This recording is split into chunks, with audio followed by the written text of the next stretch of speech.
Okay, you want to test late, huh? Right? It's literally 11:18.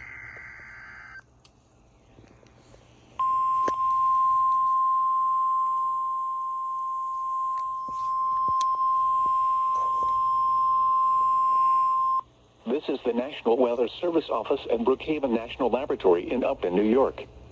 The preceding signal was a test of the NOAA All Hazards Radio Public Warning System on station KWO35 from New York City. No sense. During potentially dangerous weather situations, specially built receivers can be automatically activated by the signal to warn of the impending hazard. Tests of the signal and receiver performance are normally conducted by the National Weather Service at 11 a.m. each Wednesday. If there is a threat of severe weather, the test will be postponed to the next available good weather day.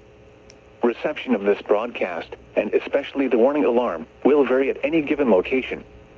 This variability, normally more noticeable at greater distances from the transmitter, can sometimes occur even though you are using a good quality receiver in good working order.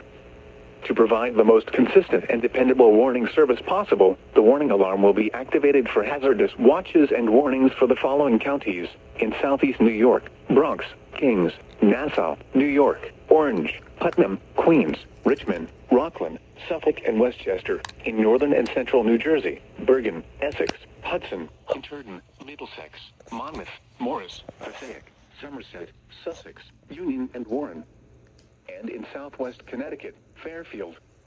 Once again, this was only a test.